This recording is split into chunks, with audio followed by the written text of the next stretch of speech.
这个红宝石的戒指是定价。这是江湖传说的帝王绿翡翠。以前最多人被骗的啊，就是这种超深色的，要么超便宜，要么爆炸贵。这个回首栏杆处原来这个我的后学就在这边了。假设今天我小弟可能手头不太顺，需要周转，那我不知道这一套猎人卡牌能不能典当到你们台中的这个当铺的店里面，我能够在你们当铺周转借到多少钱，请见价。对吗？嗨，大家好，欢迎收看《超人生少年》这一集，我们称之为叫工业鉴定师。之前呢，我的同事跟我身边有非常多的朋友了，常常在去观光区啊买东西被骗啊，或者是人家拿一个假的东西，然后骗他是真的价钱啊。所以，身为工业知识的我们频道，今天要教大家如何用材料科学去判定你买到的东西是真的还是假的。对，我们今天有帮你准备了一个对手，因为每次你讲都你算，我们也不知道到底是真的还是假的。你现在怀疑你老板是不是？我没有这样说，但有这个意思。没有，我们今天请了一个也是你的同行 YouTuber。我的同行，你找了一个 YouTuber 吗？没错。我跟你讲，现在台湾基本上，你如果讲 YouTuber， 我不认为有人任何比我更了解材料、更容易了解科学的。让我们掌声欢迎秦老板。超真的假的？今天很荣幸来拜访你哦。哇，久仰。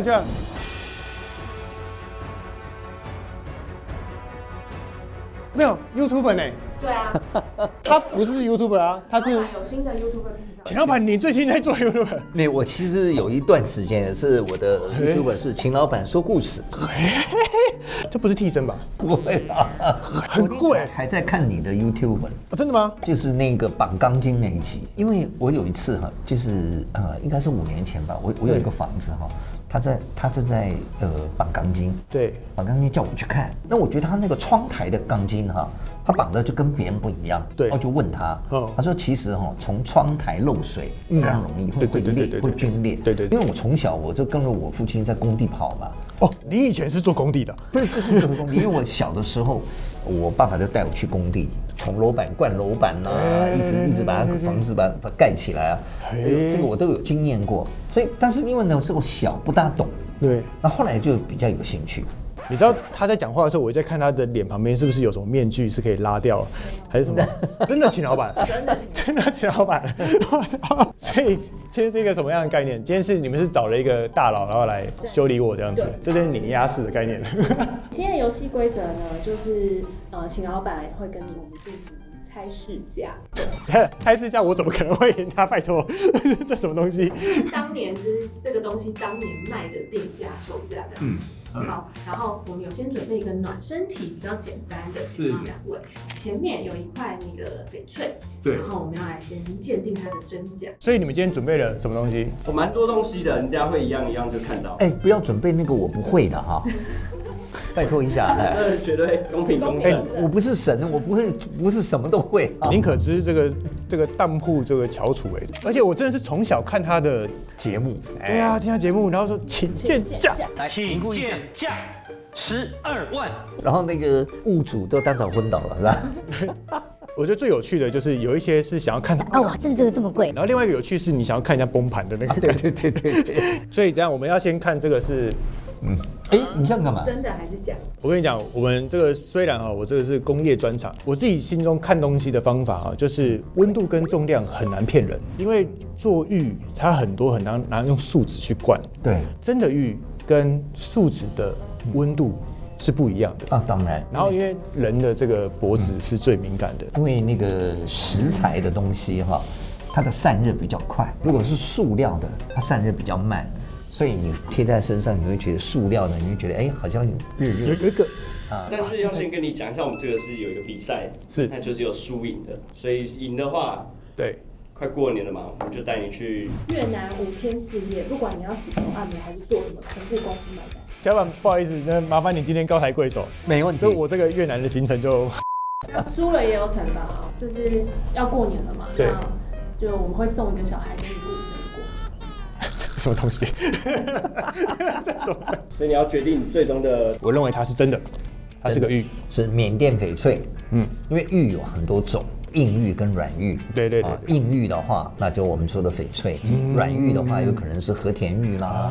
这个翡翠哈，我的看法，依当时买卖的价格，应该是5万块。哦，当时的5万块，20年前的5万块，是的，所以它是真的，它是真的。看到没有？看到没有？夸掉不？夸掉不？哈！但是现在值多少钱？现在值多少钱？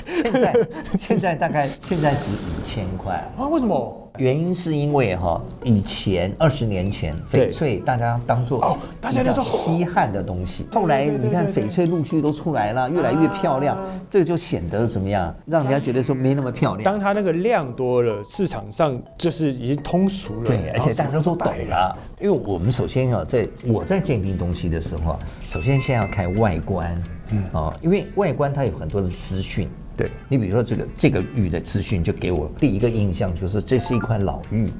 为什么？你看这个包装旁边还有这个斑黄的纸。对哈，这里面有故事啊。但是也说不定他们会造假，他们会拿了一个很旧的纸，然后他们会用很旧的纸，但是他们还不至于用这种很旧的线就是小细节，因为你要找这个线就难了，所以这个玉我觉得应该有20年。为什么会买这个玉？这里面一定有故事，是有可能是买给老太太的。那我们再来看，就是说这个玉当初买给老太太的人，有没有诚心诚意？怎么说？万一假的呢？就是说不定可能那个时候过得不太好，但是还是要送个礼。不是，他是这样，我们买东西给太太一般都会买真的。为什么？因为万一被太太发现一顿毒打。对，也是啦，对不对？买给长辈很多都买假的，长辈就算知道了也都不会做声。长辈比较会做人。不是，长辈不忍苛责嘛。对，不忍苛责。好，我们来看一下翡翠其实刚才您讲的是用塑料的，但是98%不是用塑料来做假，而是用翡翠来做假。你说把它再打碎再挤啊？也不是，就是说把那个比较差的翡翠做成比较好的。但是它也是真的啊。其实翡翠这种宝石，如果说它很差的话，其实它没有颜色，也没有透度，90%以上的翡翠是不能当宝石用的。对，可以这么说。10%可以，但是其中可能只有1/1000才会变成很漂亮的翡翠。应该就是我们会称之为没有加工必要。就是对，就是做出来可能就是略微雕刻就可以了。好，那这块翡翠它是真正的翡翠。那这样第一关这样算过吧，对不对？算过吧，真的啊，过关了，过关了，最起码知道真假了。知道真假是。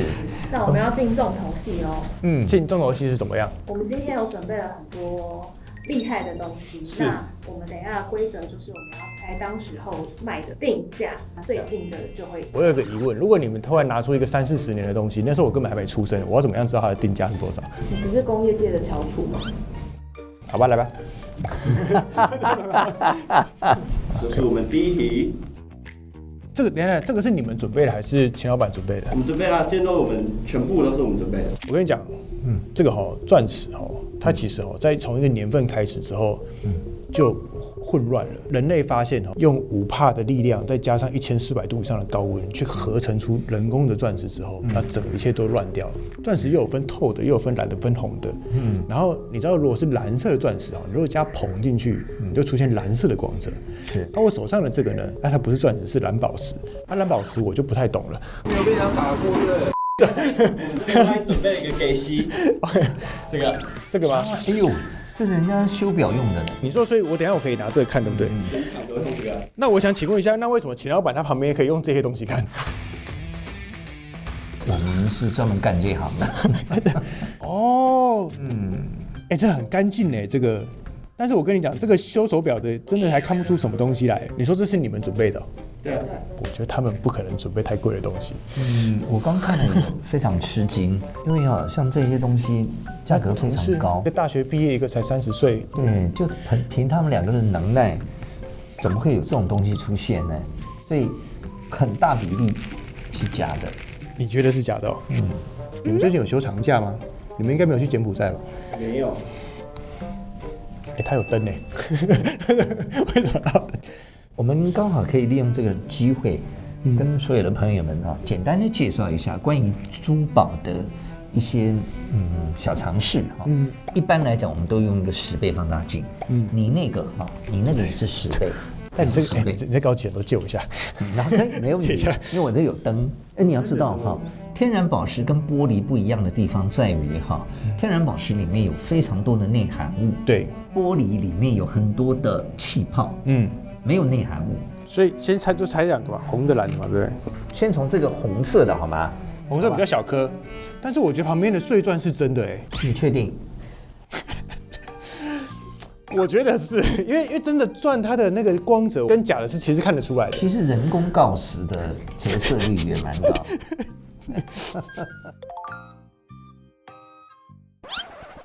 等一下，我刚一瞄到说靠这里差太多了。好，来，请进价，4万块，4万元。好没礼貌。他们两个没有，我觉得他们两个根本就是要故意搞我，他们想要骗我，假装以为很贵。4万你一定要讲，如果假设哈，这个是红色的玻璃，碎钻是人工锆石，那它这个4万从哪里来？里面大概3万是工钱，因为它的工很漂亮很细。其实我觉得它应该是真的，但是我跟宝石真的完全没概念。然后我只是幻想说这2个人他敢拿什么东西过来，他愿意赔得了。我觉得4万块我已经是高估他们2个了。好，那换我们这边了，来麻烦请见价。1000万，为什么他1000万跟4万差那么？嘿，那你要给我们讲一个理由，就是为什么它价值1000万啊？首先哈，我相信它一定有证书，国际证书。第一，它是缅甸产地的鸽血红宝石。它里面有写住址吗？你怎么知道它是从那个来的？它这个可能要有点经验，比如说哈，这个使用工具的时候，9号扳手。7号扳手，你问他为什么是9号，我也不知道哎。可是我一拿我就知道是9号哈。是 OK， 颜色这个判断，蓝要多蓝，红要多红。盆痛设计，这个就是常看的。它那个鸽血红的意思是说，写它东西很平均，因为我觉得它中间红，旁边淡。其实我就是因为这样子啊，我觉得它浓到太平均了。但是它里面又有一些丝，又有一些东西，又有一些丝，又有一些。然后我再看看他们2个，假的。好没礼貌。那我们现在要判断的就是说，首先它是不是真的？那我们就要用减去法。首先它会不会是玻璃的？会不会是树脂的？会不会是人造的？树脂的不像，就是然后再来看那它可能是天然的。那天然它有可能是优化的，加颜色进去啦，或者是夹层的啦，就是或者是各种放射物质让它改变各种方式的哈。那这些都减去以后说我们认为它是真的。那当然它是真的，我们还要判断什么？因为同样是一颗宝石，它到底产在哪里，这又很重要。假设这个宝石它的产地是泰国的，那它的价格可能要拦腰斩。那我们怎么知道它是缅甸的呢？里面有写住址，当时地质上面在那个矿区才有的小包裹，一个小小的气泡里面装着一些看出来很奇怪的东西。那每一个矿坑都不一样，都不一样。那最后我们再来看说这个到底多大，有没有烧过？现阶段最少的价格就是1000万。那我现在要公布它的定价喽。这个红宝石的戒指是1800万，1800万，定价。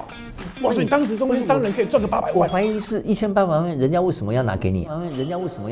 对啊，为什么1800万你拿什么东西给你啊？你为什么你可以拿到这个？就不好说。所以这真的是真的，真的，但是你要各位我发现我不一定会输哦。钱老板他抓住就是他去当铺当他就是卖，他当时他给多少钱这样子。我们要猜的是市价。市价。我们还有中间那个中间回扣苦兵秀，好不好？还给我些带小回啊。其实我觉得高档珠宝第一个重点在于真，第二个重点在于买。这2点如果有的话，那价格就是你喜欢不喜欢了。这个我完全可以了解，就跟买树啊，然后买那个就是一些特殊，它就是只有一个，你多少钱愿意银货两讫，就是大家那个就是心中觉得你合理，我也觉得合理，那就是他家的事，就是他觉得合理。比如说我们在佳士得苏富比对拍卖，对，底价假设是1000万，会拍到4亿5亿，什么原因？我就是喜欢，我就是要，你知道吧？我就是要抢赢它。秦老板经过50年的这个经验哈，我对于这些宝石是如不动，我都是很客观的。因为第一，我不会想拥有；第二，我也不会想去炒作。所以我的价格是说，假设当初这个人买，我没有1000万是买不到的。好，下一个。换帮我鉴定蓝宝石的价格。蓝宝石，哇，这又是另外一个难题。这个又更大。这一颗蓝宝石看起来有10几克拉哦。你不要再影响我了，很重。你不要再影响我了。好，我也看一下哈。你们2个到底是怎么弄到这个1000万的东西来到这里？先估。这颗蓝宝石哈，我刚才第一眼看到，我觉得它是烧过的。我想要改，我想要改。为什么呢？因为我觉得太漂亮了，太漂亮的东西可疑。因为我的经验告诉我说啊，这么漂亮，这么漂亮去哪里买啊？那像他们这2个毛头小子就可以拿这个东西出来。其实我现在后面一直在冒冷汗，你知道，因为我是这间公司老板，他们2个如果干了什么事情，我在想我会不会出事。我就觉得你奇怪，除非他们后台很硬啊。你会不会是来我这边体验人生的？你从大学毕业来这边，然后领了几万块钱，你是开心的，是不是？还是不是你家很有钱？也没有啊，你看一下我们现在摄影棚，都说3你没听过说爸爸跟儿子讲说，儿子啊，你有快递。那儿子一听啊，眼泪就掉出来了。我就知道我爸爸很有钱，原来有一块地。爸爸说：“你不要想多了，是你有快递。”我 get 到了，我 get 到这句话了，有快递。好，请见价，2000万，漂亮。我现在已经进到一个德州扑克的概念了。他们刚刚这个突然来了一个1000万的，反正一样，蓝宝石我不懂。可是我觉得你这个逻辑我没办法接受啊！你这个4万块变2000万，最厉害了。我们人不要坚持自己的己见，要懂得变通。变通也不能很编呐。我现在在尝试一种，就是观察秦老板。好像在玩德州扑克的时候，当他拿到大牌的时候，会越冷静。所以他刚才看的时候，你以为我在看宝石？没有，我在看他的表情。我要靠他表情猜。那我们现在换秦老板，请见价。800万元。好像一来一回，为什么差那么多？这个蓝宝石呢也是没烧的，它的里面的内含物都是原始的。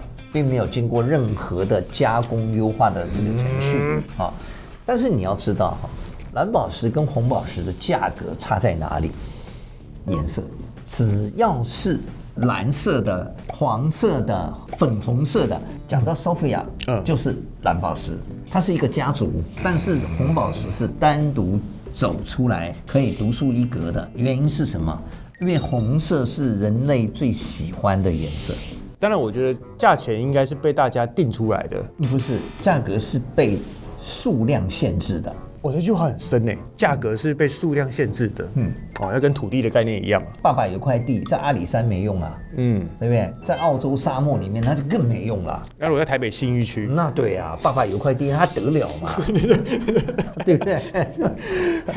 所以，如果说是红宝石，它的产量跟那个产区，我可以这样讲，已经绝矿了。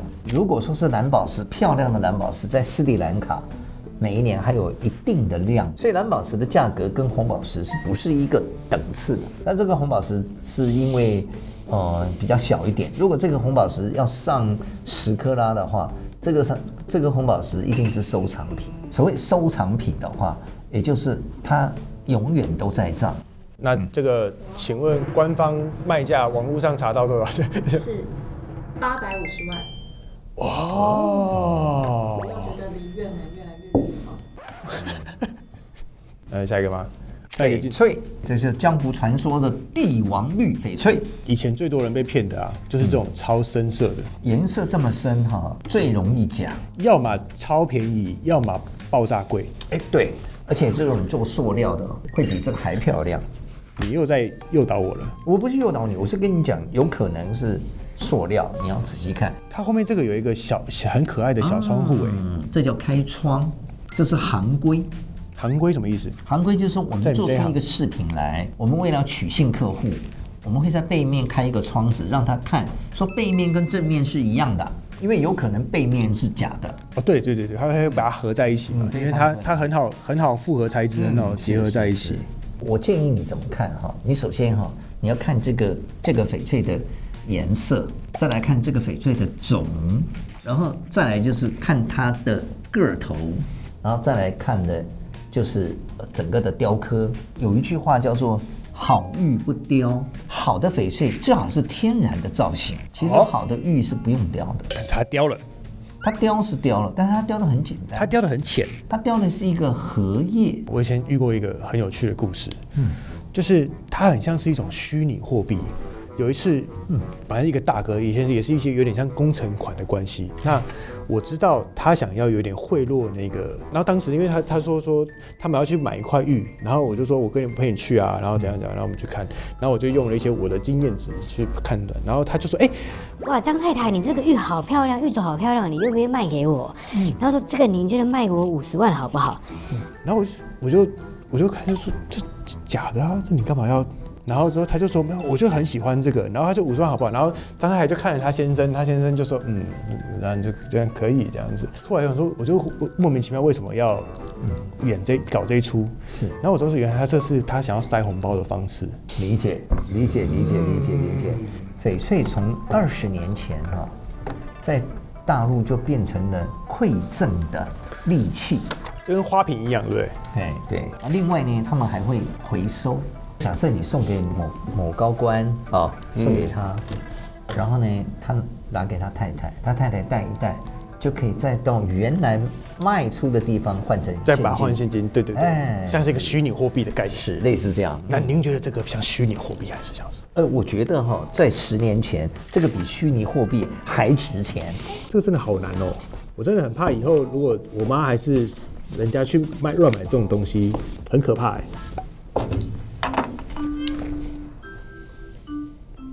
我再改一下好了。请见价，嘿，350万加100万，450万。请问为什么要加100万？因为你最后的眼神就是我有一股热情出来了。我在感应，我现在感受。理解。那350万又是怎么出来的呢？350万它绿到非常漂亮，而且它里面的那个透度跟那个节奏感很好。我不知道怎么形容，节奏感很好，然后又很均匀，对，厚度也够。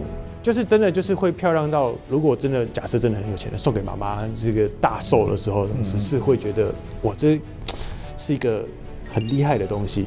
我觉得厉害的是你真的吗？因为秦老板看起来要这个归隐江湖了。秦老板厉害了，请见价，600万元。我们的差距越来越少了，我已经从800万差到100多万了。这个翡翠非常讨喜的原因就是水头非常好，这是正宗老坑。老坑是什么意思啊？老坑的意思就是说100年前发现翡翠的时候，它就是在坑里的，那所以说它的水头比较好，它含水量比较高。那现在你看那个影片 ，YouTube 影片就挖翡翠，都是在山里啊，那种翡翠就比较干所以这块是老坑，颜色非常漂亮。你们这行真的很可怕，玩物丧志那我们来公布这个价钱，所以是600万。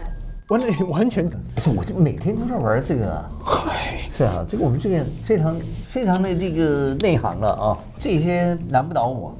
听见小孩的哭声吗？但是你现在还有一个机会，还有最后一块。我现在完全在猜他这个人的表情，就大概这个东西的震撼度大概是多少钱，而且你可以看到他的那个眼神的瞳孔放大的时候是有气氛的。这就是传说中的星星之宝。你帮我拿着，我自己看，我不敢，我突然有点不敢拿。星星之宝。你拿反了。难怪我觉得我很刺眼。我跟你讲，这个一般人看会觉得里边是气泡，但是气泡是圆的，它不是。它不是气泡，它是内含物。这个宝石以前不是宝石，以前是工业用石、电气石。你突然一讲了，变得好像不是太值钱这宝石业叫碧玺，碧玺听起来又好值钱对。那电气石在以前呢不值钱，不知道大家有没有听过叫西瓜碧玺？就是它是。你有听过？为什么你在这边你会听过？你是不是真的家里真的很有钱？大哥，你是了解我的。就是它这个电气石挖出来的时候，它下面是绿色，然后中间就是红色，然后粉红色，就有点像西瓜切开一样而且这颗碧玺是碧玺界的王者。你这么说，我就要再讲上去了。名字叫做帕拉伊巴，这个是葡萄牙语。葡萄牙语讲的就是蓝色的宝石，出自于巴西。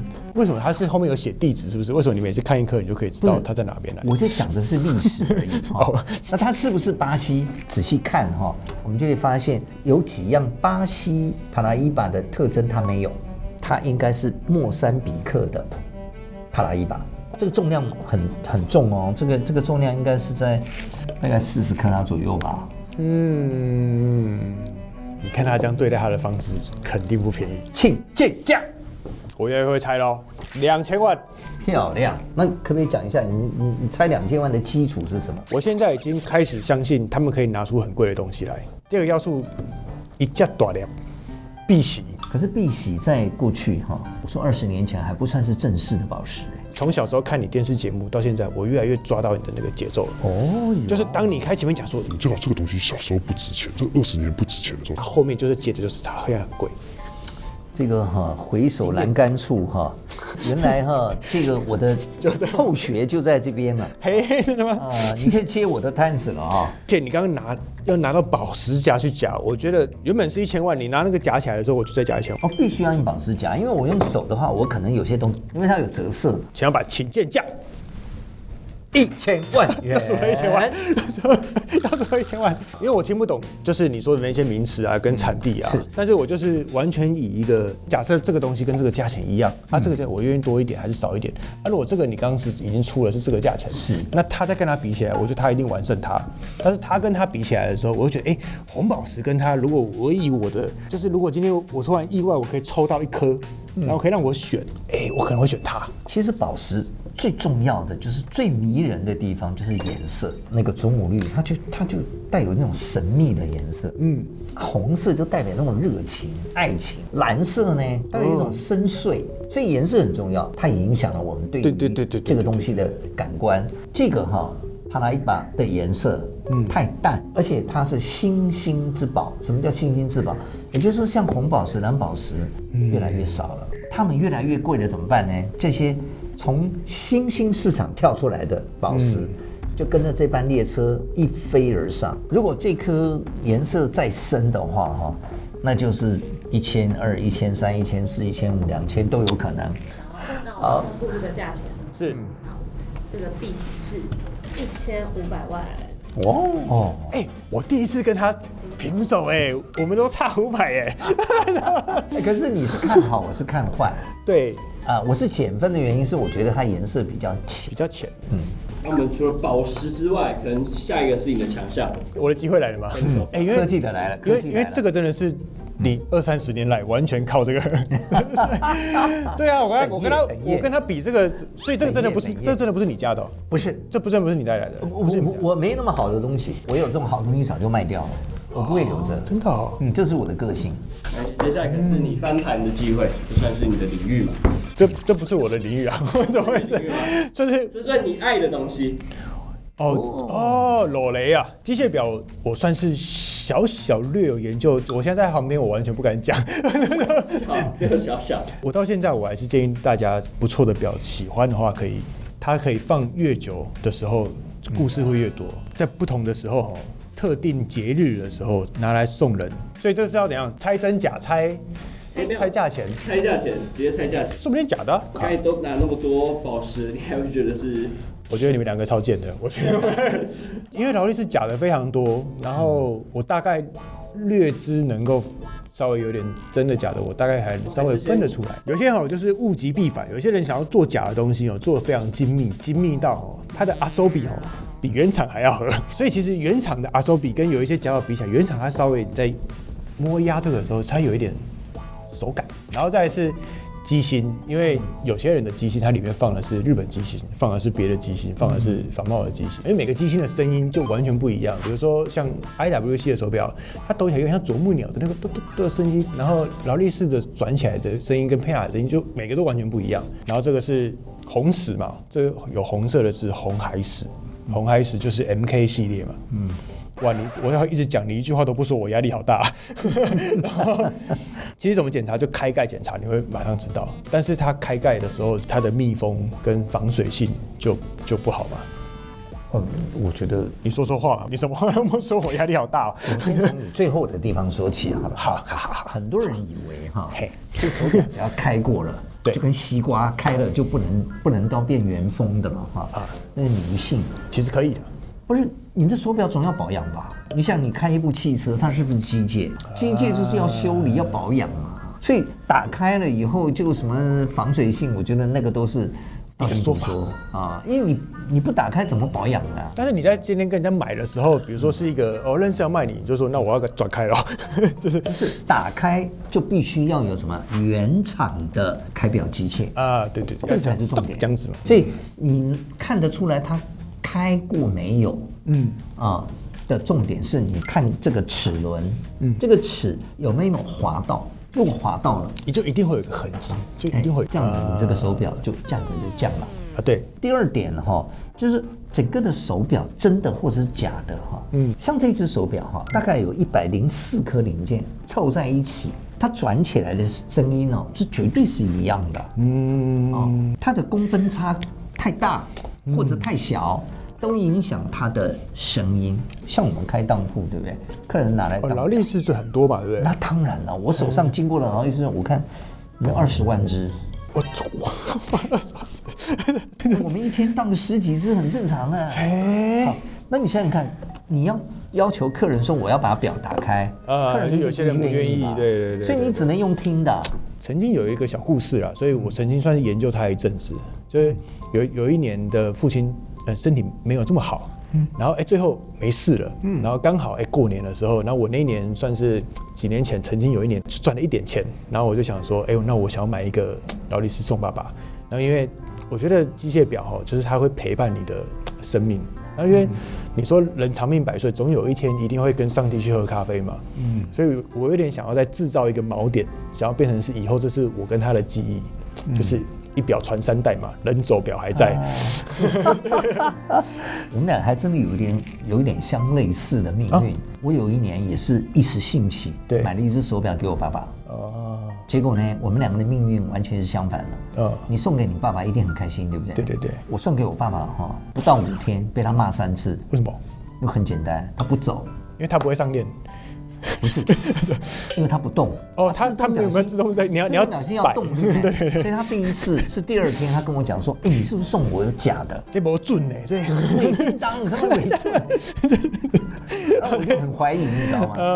然后把它弄好，再洗油，再给他。对。然后又过了2天，他又把我骂一顿。骂西别行，就是因为它不会动，因为自动表是一定要动，它的自动盘才会转。才会自动上弦。对于机械的机芯保养来说很重要。当然，表就是要动，不动就坏掉。找机会我们再拍一集机械表。劳力士请见价40万。我印象中，因为它的价钱现在有一阵子好高，有一阵子好低。这个表应该是在2年左右了。真的吗？钱老板，请见价。47万了。47万，当初就47万2、3年前吧，47万。那最近价格呢？最近价格42万、3万吧。那还是很不错很保值但是它还会往下掉。但是因为前几年劳力士从以前就是它跟别的像有一些名牌的表，你戴过折半，劳力士就是你怎么戴，折半不会，折半不会，但是它会慢慢掉到正常价。我说这个表的正常价会是多少？多少？我觉得啦，25、6万。真的它会慢慢这样子下去的。那我要公布价格。这只表当初的售价是47万5千。不愧是20万只劳力士的男人。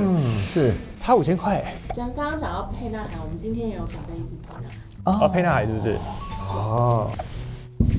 这个吗？你说。这沛纳海也很熟啊。这沛纳海吗？就不是我的沛纳海吗？你前几个开票仔那一次啊。不瞒你说啊，算是劳力士跟你爸借的。你说所以上次真的是我爸的，是不是？对。但因为我拿到的那一刻，然后就给我爸，我就再也没看过。但这个我不知道价钱呢。这个虽然是我的，这个没关系，你不知道我知道。因为它比较特别，是我很欣赏一个朋友，然后他专门在做这个表带，这表带很酷，所以他去找2战的弹药箱，把那个皮剪下来，再车成表带。然后之后有一年他就跟我说啊，这最近的生意不太好。然后因为他知道我喜欢沛纳海的手表，然后所以他那个时候应该算是他割爱给我。然后他就跟我说，以后我要卖的话就卖回去给他。但我从来没有去查过他到底原本多少钱。但我那时候跟他买十几万块吧。因为有的时候过年的时候，大家江湖救急嘛，就是有的时候或者是需要回家有一下发红包啊，或什么，有点闲钱。你常常有一点闲钱哦。没有啦，不要这么说，频道有人在看呢。对，我突然没想到这件事。今天您在旁边，虽然它这只也看起来像是个沛纳海，但它很酷哦。它里面的机芯啊，是60、70年前的机芯。你知道有一阵子哦，沛纳海的手表啊，里面放的是劳力士的机芯哦。劳力士因为当年在当时他们要提供给海军嘛，那劳力士没办法做表，没办法潜水。沛纳海这只手表它原来是意大利政府配给海军的每一个士兵，尤其是海军，一定要戴手表，因为以前航海嘛，没有电子设备啊，对，就是6分仪啊，那你6分仪要看手表啊，可是手表不要那么准，所以沛纳海当时不是很准，可是他们防水。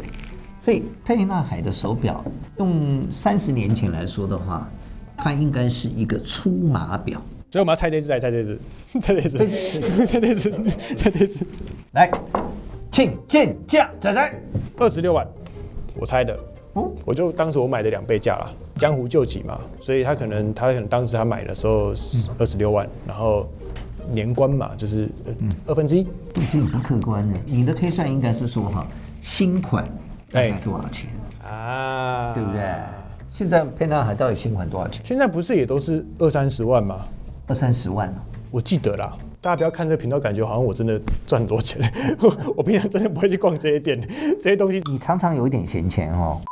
那秦老板，请见价。29万。那也29万，那也蛮准。当年售价，这个表出来的时候正红的时候。这个，因为钛金属嘛，对，那个时候钛金属很夯。对。这是第一个手表界第一个出钛金属的。哦，你说这一支是手表界出第一个钛金属？对，因为钛金属太硬了，不好做。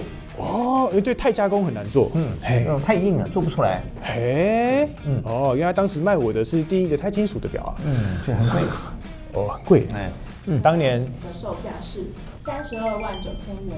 哦，32万9千哦，那也很近。所以我们刚才手表组结束了，你是在这个老家搜刮到一些。我已经看到远方的这个东西，应该是我的战场要开始了，秦老板。是什么东西啊？这算是我熟悉的东西要来了。哎呦，算你内行就对了哈。因为我刚刚从发现，就是说他跟我讲说，那个原来是从我爸那边拿来的之后，铜壶啊，吹起铜器。这个如果有看我们的观众，应该都不陌生。不知道秦老板看我的影片有没有看到这一集呢？那个秦老板帮人家鉴定东西首先第一叫必也正其名呐，就说它到底是什么？这个是手锤江户铜壶。江户的时候，人们在泡茶的时候，大家都用铁壶，对，贵族要用铜壶。为什么？你要知道铁它的吸热比较慢，铜吸热比较快，对，所以它很快它就烧开了。那缺点是什么呢？因为它有铜离子，容易铜中毒，所以说这个壶一定要镀银，对，里面镀一层银，一定要镀银。不镀银不能用。突然想到，结果发现以为是我的强项体，结果发现他也很强。哦，你本来也要讲这个是吧？对，抱歉，没关系。江户时代在做这种铜壶的好几家手工店他们基本上都是给幕府将军他们家在做了，所以这个壶呢会变成怎么样？贵族皇家御用，要打造一个铜壶，大概要好几个月，叫做万锤壶，就是要锤10000次。它原来是一块铜片。然后把它打成一个壶，而且呢，你看它的这个流啊，这个流完全没有接缝，用手工把它这样敲，把它敲出来。它这个壶呢，它的周围的平均的厚度是一模一样的，这一点就是它比较难得的地方。所以我们来看它有没有落款，好不好？这个落款是鉴定的重点。我这边跟钱老板分享一个，你知道在那个玉川堂里面啊，他们有不同的社长历代传嘛，里面有一个字很特别，就是说他们的这个垂体铜器呢，它是一个人嘛，然后一个人蹲在那边叩，然后加起来是命，所以他说我们在敲的是生命，就当时他的那个社长，那是你的解释。我的解释是，我们一天到晚在那边敲，这就是我们的命。资本家跟劳工的差别，股价了。我觉得现在这个最大的问题就是我已经忘记当时我买多少钱了。你那时候你跟我去的对不对？是买的时候是你。它是最后一个了吧？好像，然后是放在他们店的，有点像镇店之宝。先，请进价，100万日币，现在是22万。我觉得你这个价格还蛮保守的。钱老板，请见价。噔噔噔噔，15万台币。我们要猜的是当时的售价哦，因为我也忘记了，我真的忘记了。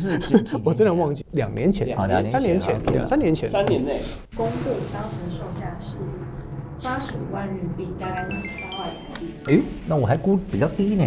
我们在中间值哎，中间值，我们俩一个是乐观的，一个是悲观的。对，我是乐观组。你觉得我为什么悲观？看太多了，不是人口的问题，人口老化。没有人切，没有人。我亲自到一个日本人家买东西，他兄弟姐妹5个人，剩下他一个，然后他先生也去世了，对，他就一个人，然后满屋子都是东西。我讲全部都是明治以前的东西，你讲吗？那你想想看，如果说是20年前，日本泡沫刚刚经济的时候，那个时候，对，你讲你最少了日币300-400万以上，江户时期呢，理解吧？但这个我觉得我们要臭屁一下，你知道，就因为我们有一次，反正意外，因为我认识一个日本社长，然后我们去就跟他们认识了，然后开始拍片，然后现在呢，他们最新的社长他的女儿。然后就嫁给你，差一点。然后就因为我们去拍片之后啊，然后好多台湾人特地跑到燕三条，然后他就决定开始学中文。他说几乎每个礼拜都有台湾人特别跑过去这个地方，然后我们就因为这样子就变成好朋友，那就跟日本社长。最后一题了，好，最后一题，好，决胜负了。这个你应该很熟悉。超好奇这个钱会估多少钱？这个是手工的，我跟你讲盒子来，钱老板，这个我帮你介绍 KTC 哦，它的这个盒的这个榫全部都是手工制的。对。然后呢，来厉害的是这个，来里面打开来啊。是黄金扳手啊，镀金的扳手。它镀什么？我不能提醒你。你看这边，哇，它是一个 KTC 的 Napro 系列，就是它的工具里面的最高级的。这个其实也是要很感谢一个小舅了，他有一年送我的礼物，所以我不知道他多少钱，我真的不知道他多少钱。看他这个钳子手工包皮耶，看到没有？手工的呢。然后你要拿这个，你这个手套非常适合这个。你看看。你拿这个好适合哦。对，就我很喜欢玩这些扳手之类的东西。我记得这是我的，因为上次地震的时候敲到一个角。你看这个棘轮扳手，你看。对啊。哇你嘞，好精巧哦！而且据我所知，它没有了，它已经是绝版品了。那我们要猜它当时它的售价。我真的不知道啊，我真的不知道，因为那个大哥对我非常好，他那个时候送我这个，我吓死了。来，那我们就直接来，这一集我让钱老板先。好，钱老板，请见价。我的见价是5万元，还金的我猜的更高，请见价。我猜8万8。哎呦，你说个道理出来，吉利嘛。Napro 它是真的是那种重机 MotoGP 比赛，就是极度很专业的工具。它一般的工具手工具组大概就2-3万块就要往上了。镀金纪念款我再加个2万，那个箱子我再加个几万块，8万8。我的看法是说我觉得它是一个奖品，它不能拿来修东西，你不舍得用，所以你捡了一些钱，或者是纪念品，所以我写纪念品。这非常有可能，比如说一个技师在里面待了10年啊，待了20年，团队送他一样东西，他摆在家里面，觉得说很屌，这种东西应该不会太贵，也就是说会比一般的东西贵一点。你是不是进到了你写了纪念之后，就想说纪念品应该会便宜一点，对不对？不是，就是说他这个东西就是他们的成品，本来是镀铬的，他们把它镀金。对不对？啊，不可能重新打造嘛，因为模具都是固定的嘛。也是。那请问当时李老板当时送我到底是多少钱呢145000元。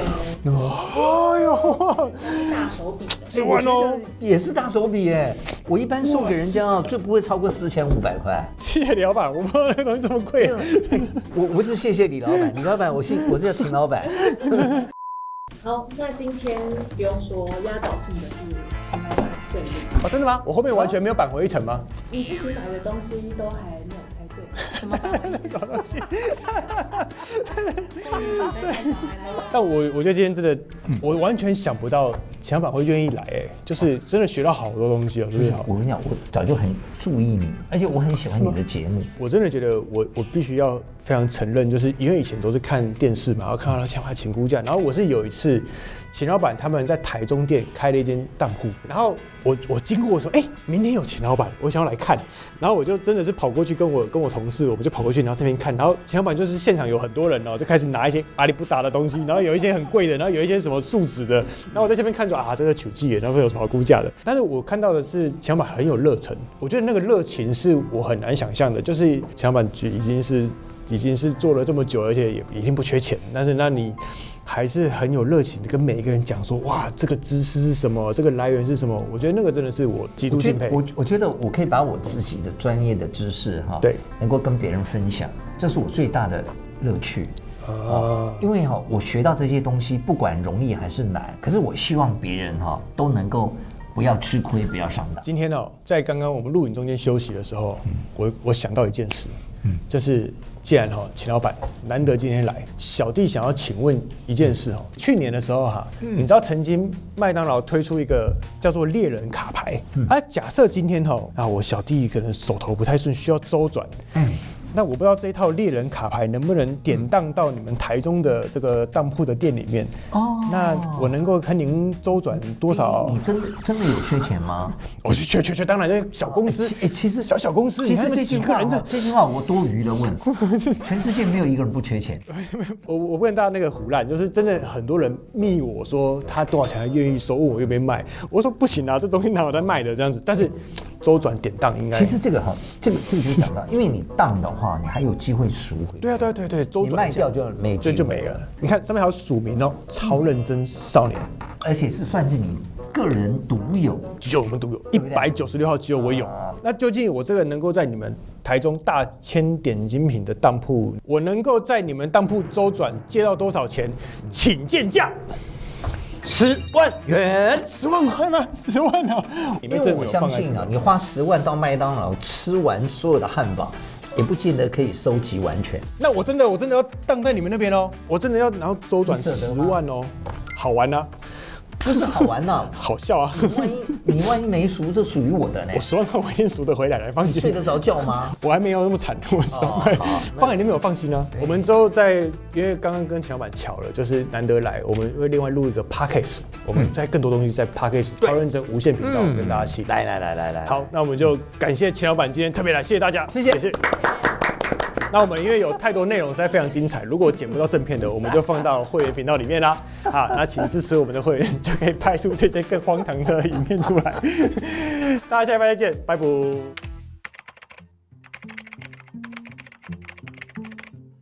你知道你会喝的奶嘴啊，它有分成细胶跟乳胶2种材质哦。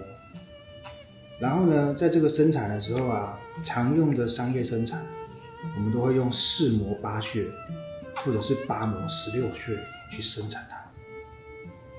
那你现在知道这个口感有什么不一样吗？知道吗？好，对。所以你们那个钻石到底哪来的？屁，怎么可能？我妈做的。不是，他可能真的爸爸妈妈压在人家家里。你说你把我爸妈压？我要当东西。好，那这边请。对。这边请。当东西要进小房间。对，我们有 VIP 室。好。你好。好。你好，不好意思。是什么样的东西？我要当这个。哦，这个。